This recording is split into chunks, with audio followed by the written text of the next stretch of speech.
Kaibigan, humanda na sa pag-usbong ng isa sa pinakamoderno na aircraft carrier ng United States Air Force.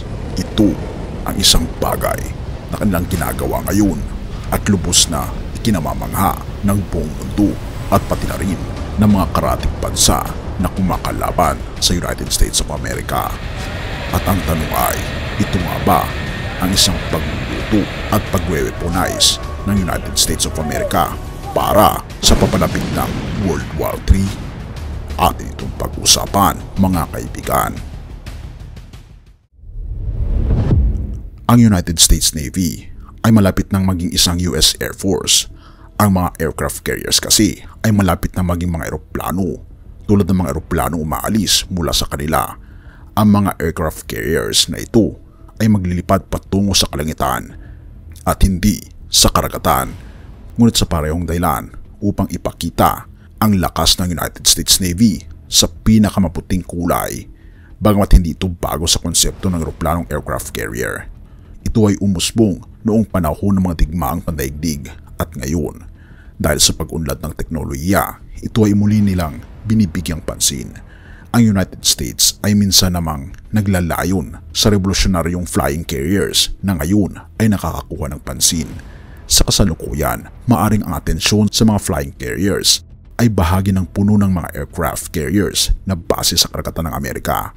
Sa katunayan, 25% ng mga aircraft carriers sa buong mundo ay pagmamay-ari ng United States at ang kabuuang espasyo ng kanilang deck ay mahigit doble kaysa sa lahat ng ibang mga bansa na pinagsama-sama. Bukod dito, ang mga miyembro ng pangunahing USS Ford class ng mga aircraft carriers na ito ay may nakakamatay kaysa anumang iba pang mga aircraft carriers sa kasaysayan, at ito'y pinatunayan ng mga sumusunod na katangian. Pangatlong, nuclear power. Ikalawa, sa Bechtel A-1B nuclear reactors, ang pinakamodernong makina na ginawa para sa paggamit sa tubig. Ang USS Gerald Ford ay hindi na kailangan mag-refuel sa buong 50 na taon ng operasyong ito dahil ang mga makina nito ay gumagamit ng walang hanggang enerhiya ng nuklear.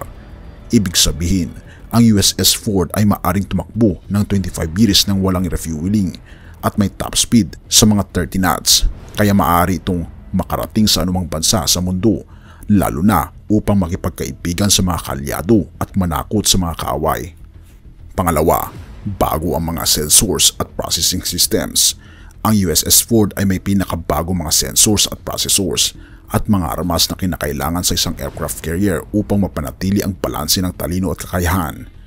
Sa kaibahan sa karamihan ng ibang mga aircraft carrier sa mundo, ang USS Ford ay may isang sistema para sa horizon at volume search sa anyo ng AN-SPY-3 multifunction radar para sa X at S-band active electronically scanned array. Ito'y nananatiling pinakamodernong sistema ng radar mula sa United States of America na may sapat na kasanayan para sa pagsasagawa ng surveillance, air traffic control, missile communications at pagtukoy ng mga target mula sa malalayong lugar. At ang pangunahing mga American fighter jets at UAVs, hanggang 75 na fighter jets at manned aerial vehicles o UAVs ay maari ilagay sa USS Ford, kabilang na dito ang paboritong F-35C Lightning II Joint Strike Fighter ng Navy. Ang F-35C ay tinuturing na pinakamahalagang programa ng Pentagon sa kasaysayan na may iniulat na halagang $400 billion.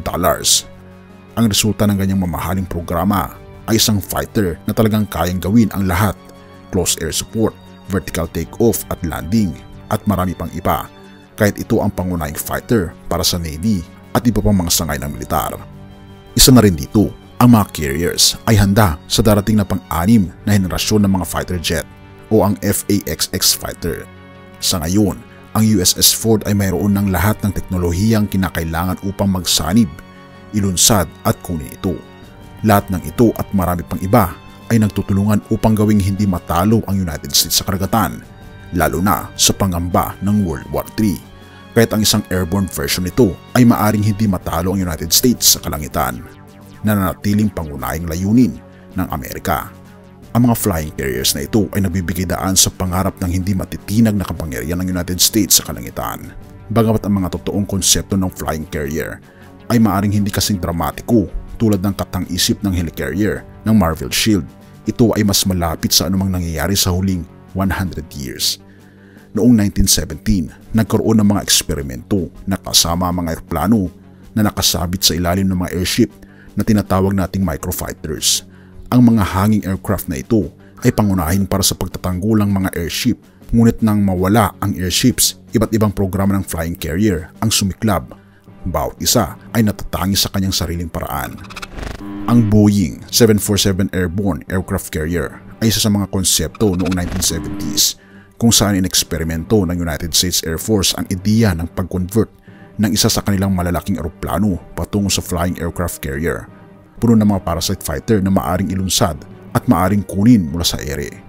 Ang Boeing 747 ay pinili dahil ito ay nag-aalok ng mas mataas na layo at tagal kapag ito'y lumilipad ng may kargang 883,000 pounds.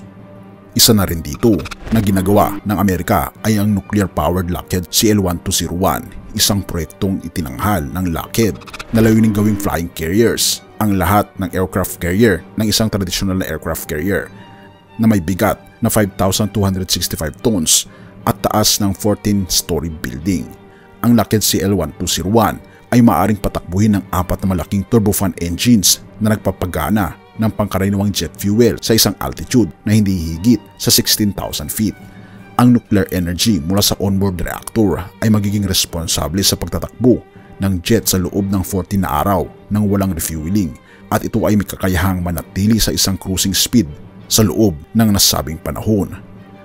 Ngunit sa kabila ng mga kahanghang plano, hindi ito umabot sa higit pa sa proposal stage dahil sa mataas na gastos at maraming oras na kinakailangan sa produksyon at pangangalaga. Ngunit hindi lahat ng mga pagsusuri ay maganda, sapagkat bagaman nagtagumpay ang pagsusuri sa paglulunsad ng drone, ngunit hindi pa rin natatapos ang proposal na ito dahil nakikita natin na mas kinakailangan gawin ng United States of America ang mga bagay na ito dahil sa papalapit at banta ng World War III. Dahil ang Russia pinagpaplanuhan ngang wasakin ang ating planeta sa pamagitan ng mga nuclear warheads mula sa outer space.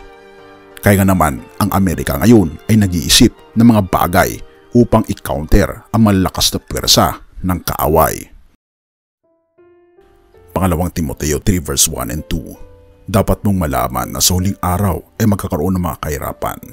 Ang mga tao ay magiging makasarili, sakim sa salapi, palalo, mapagmataas, mapagsamantala, suwail sa magulang, walang utang na loob, at lapastangan sa Diyos. Kaibigan, tayo ay nabubuhay na sa huling mga kapanahunan at aasahan pa natin ang mas matinding mga pangyayari sa hinaharap. Wala tayong ibang gagawin, kaibigan, kundi ialay ang ating puso sa ating Panginoong Diyos ngayon. Ang tanong ay, tinatanggap mo ba ang ating Panginoong Kristo?